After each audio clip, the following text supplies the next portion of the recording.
You're a mean one, Mr. Grinch. You really are a he. Hello, ladies and gentlemen, and Merry Christmas to everybody here. And I know what you're thinking. I'm wearing a Grinch shirt, and I'm wearing a Nightmare Before Christmas hat because I like Nightmare Before Christmas better than the Grinch or any other Christmas stuff.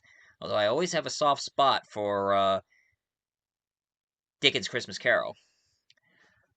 So, now, I know what you're thinking. I sung the theme song and I'm wearing a Grinch shirt. Does that mean I'm revisiting the Grinch? No, but if any of you want me to see my review of the Grinch, you should look up the series that I made a long time ago.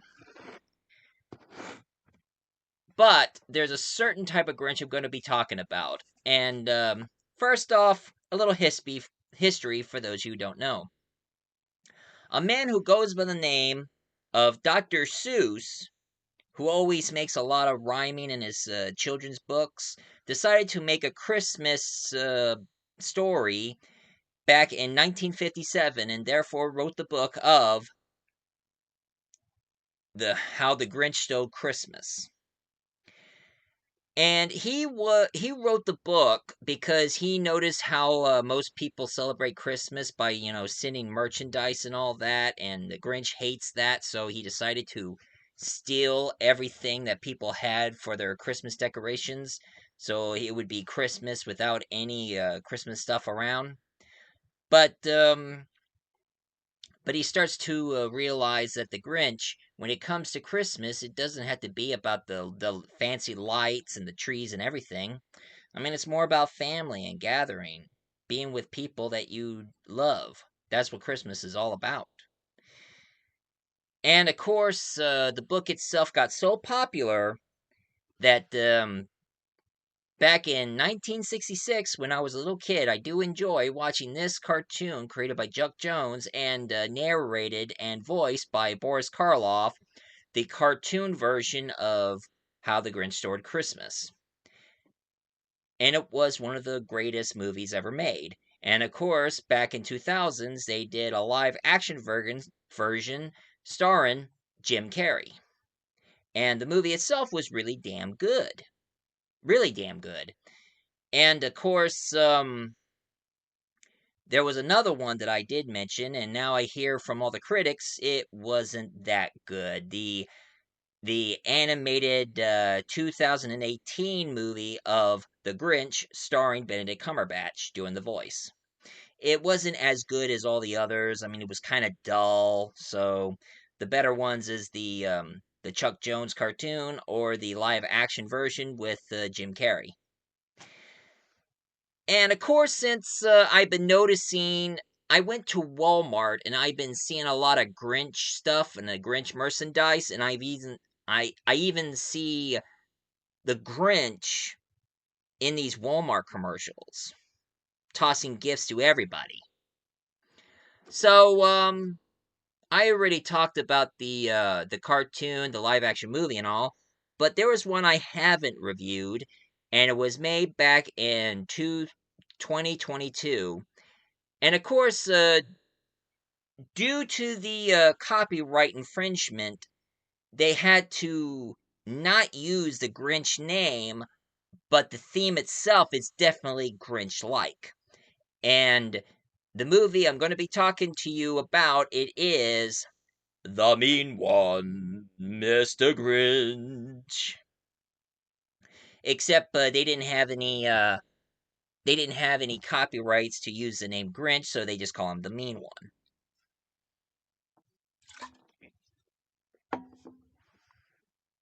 And what it is a horror comedy. Now, I know I remember I did mention that I always hated Christmas horror movies. I mean, I hate Silent Night, Deadly Night, and I hated Christmas Evil, and tons of other Christmas holiday horror movies. I mean, I even detested and despised Black Christmas and its godforsaken remake, Black Xmas. I thought that movie don't deserve a goddamn remake. It was stupid. But anyway, and like I said before, I let Krampus slide because Krampus is based on German folklore. So I let that slide. But what if we have an evil version of the Grinch in this movie? Well, let's get this whole thing started. It all started with a young girl goes by the name of Cindy, played by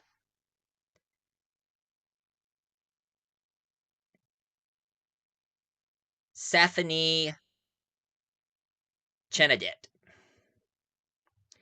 She plays young little Cindy until she encounters the mean one, and all of a sudden her mother showed up, calling him a monster, starts hitting him until the mean one hits back at her, and then she died because one of her nutcracker's arm fell off, and one of the spike was sticking out of his stump, and she landed right on the nail on that nutcracker's arm and died. And young Cindy blames the mean one for what he did. And then after that, years later, years later, she finally went back to her hometown when she was a little girl called Newville. Get it? Newville instead of Whoville? I know what they're doing. I mean, they're taking characters, basing them out of other Dr. Zeus characters, and even some that are. I mean, I get it, Cindy and all that. Well, anyway, Cindy is now all grown up, and she is played by Crystal Morton. And for those of you who don't know about Morton, she is actually a former stunt woman who decided to become an actor just like Zoe Bell. And she was also a stunt double for the former kickboxer, wrestler, now actor, Ronda Rousey. Her and, of course, her dad, played by Flip Carbel, they showed up in Newville, and all of a sudden they get pulled over by a deputy who goes by the name of Deputy Burke, played by Chase Mullins. And it's kind of hinting that when Deputy Burke saw Cindy, it's like love at first sight.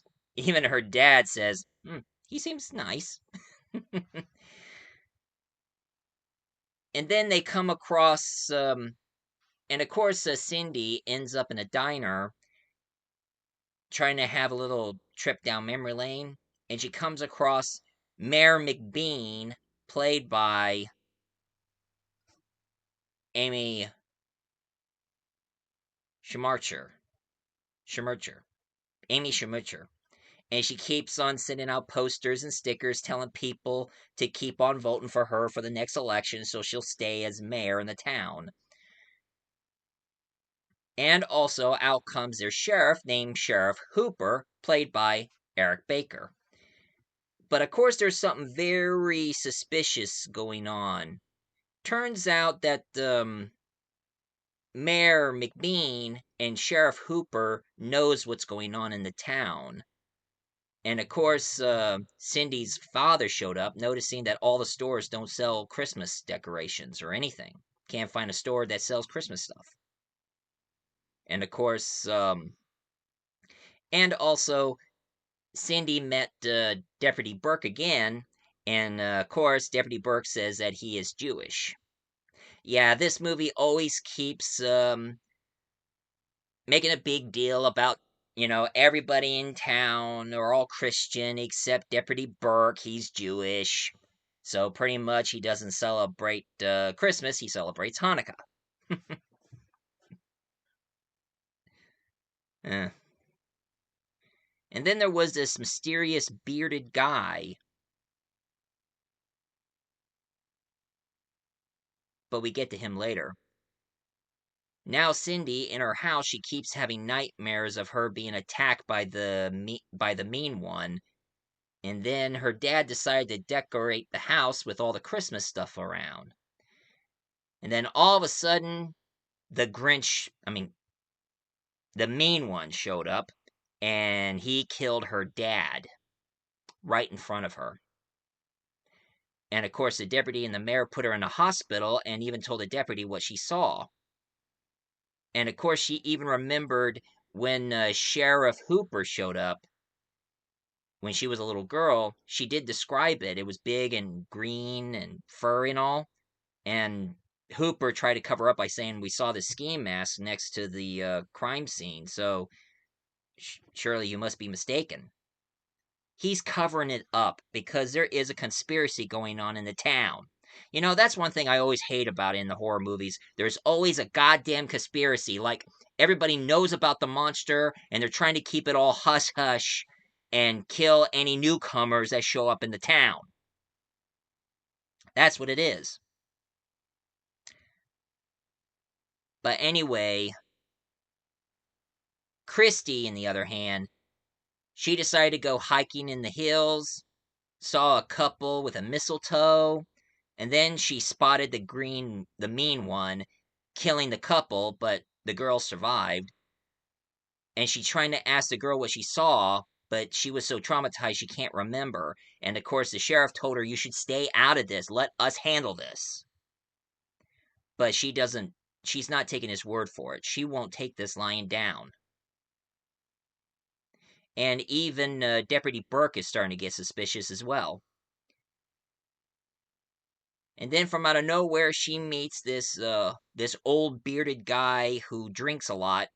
He goes by the name of Doc Seuss. Doc Zeus. Get it?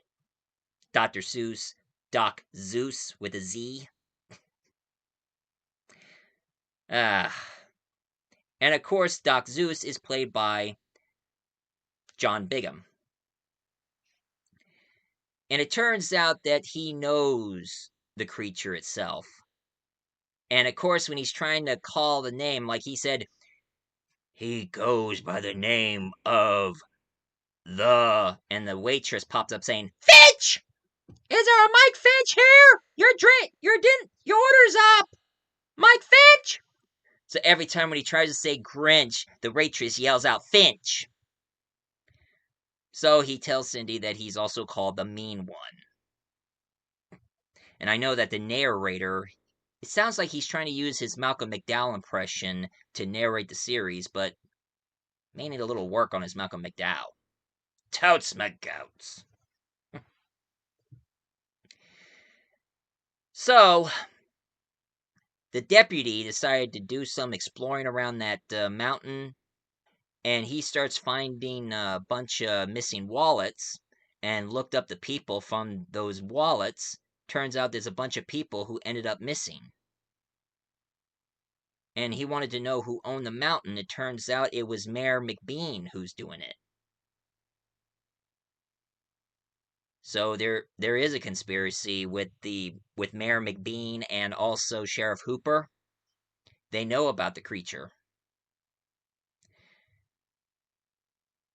And when Mayor McBean decided to leave town, she was about ready to leave, but her car just shut down.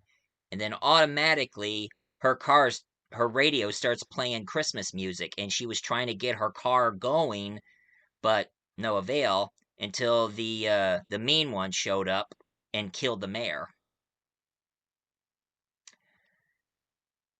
And also Sheriff Hooper, he arrested Doc Seuss, but Deputy Burke showed up right in front of Hooper, and he says, "You have gone way too far. The mayor owns the hill. What is the deal with the creature?" And of course, Sheriff Hooper said he tried to feed it with goats so he would stop killing, but it didn't work. He was more interested in human flesh. So the mayor owned the north side hill where the mean one lives. trying to get tourists go in so he can kill them so it won't go near the town.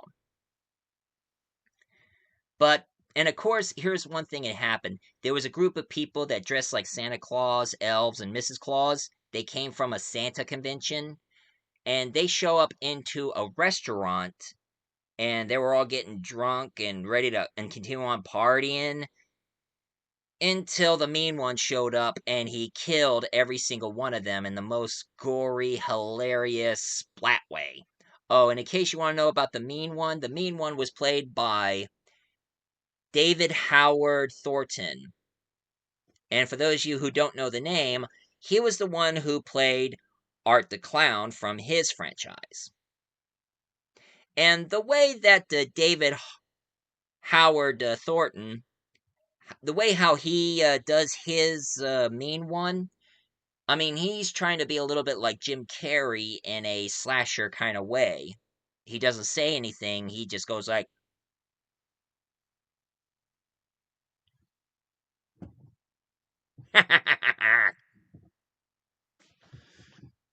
that. A little bit like how he was when he's Art the Clown.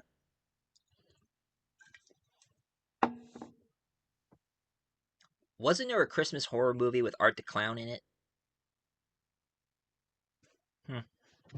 But anyway, they notice that the mean one has gone too far, and Cindy, she got herself a bunch of weapons and a bunch of traps set on her house because she wants to stop it. And of course, Sheriff Hooper gave Doc Zeus the keys because he decided to go in the cave and deal with it once and for all because too many people are getting killed one by one and it needs to stop. And of course, he found Sydney in the cave and he told her to run. He'll deal with the mean one. But of course, the sheriff.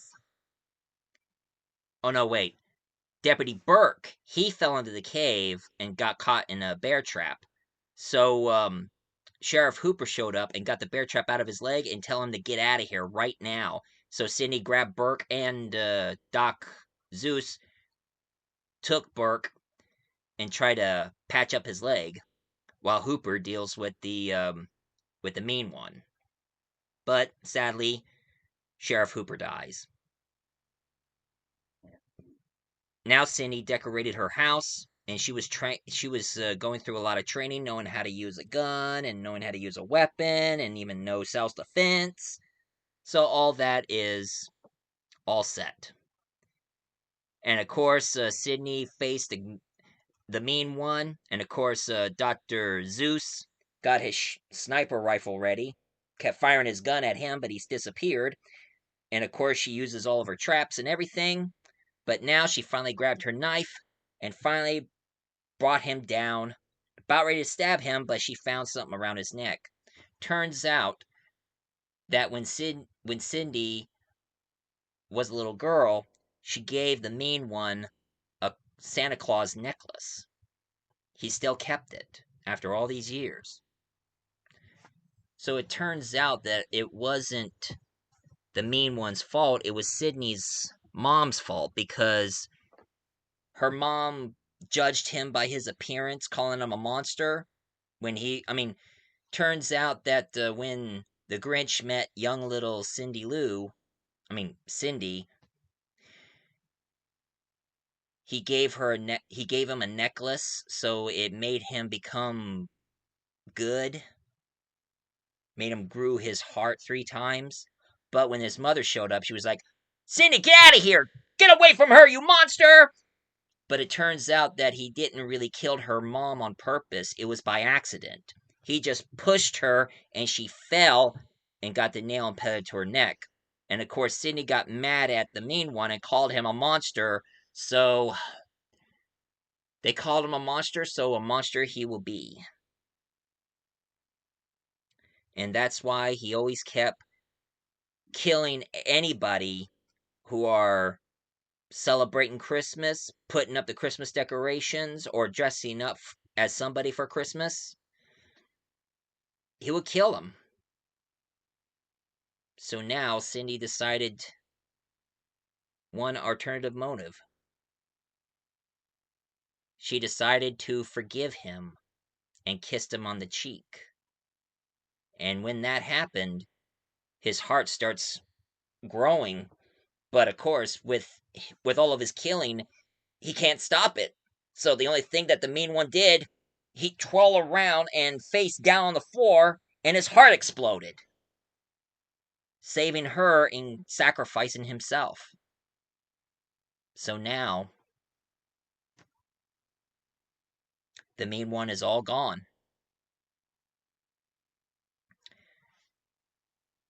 And then a couple of years later, everybody kept finding pictures of the mean one that Cindy have took. And now everybody is treating the mean one like Bigfoot. Like, is he real or is he not? We're going on a never ending journey to find the creature. Kind of like how some people are with Bigfoot, which I don't believe he exists, but everybody always likes to explore the woods and find some proof that Bigfoot does exist.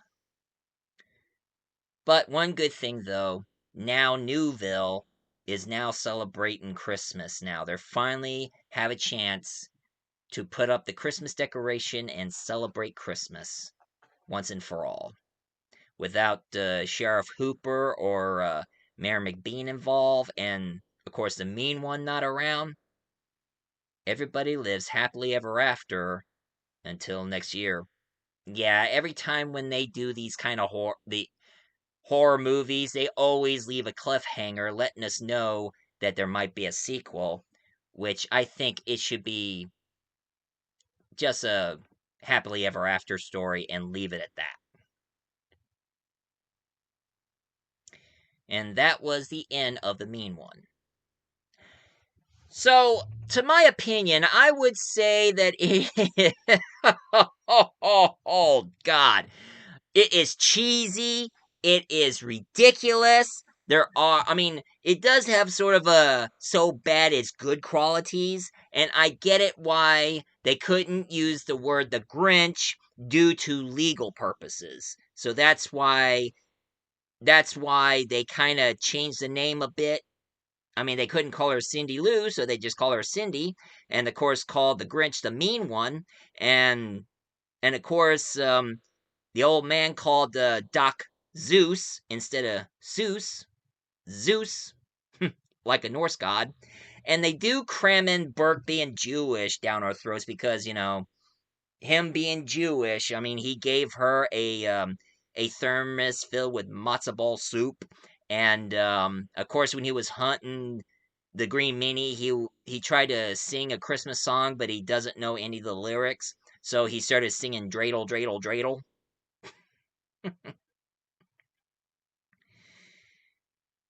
But now it's the first time he ever celebrated Christmas with Cindy, and of course, she even called him a schmuck, and wondering was that okay to call him that. He was like, "Yeah, it's fine." And that is the mean one for you. So, this is my review for today. And if any of you like this review of the mean one, please leave a comment down below, hit like and subscribe for more. And of course, I know that it's Christmas, so Merry Christmas to all, and to all a good night. And also, next up is going to be New Year. And I'm still working on something that I think it would be pretty awesome for New Year. So stay tuned, folks. Anyway, I'm the multi-voice review. I'm the multi-voice reviewer. I remember so I can jog your memory. And Merry Christmas, Happy Hanukkah, Happy Kwanzaa, Happy whatever holiday you guys celebrate. So later, folks.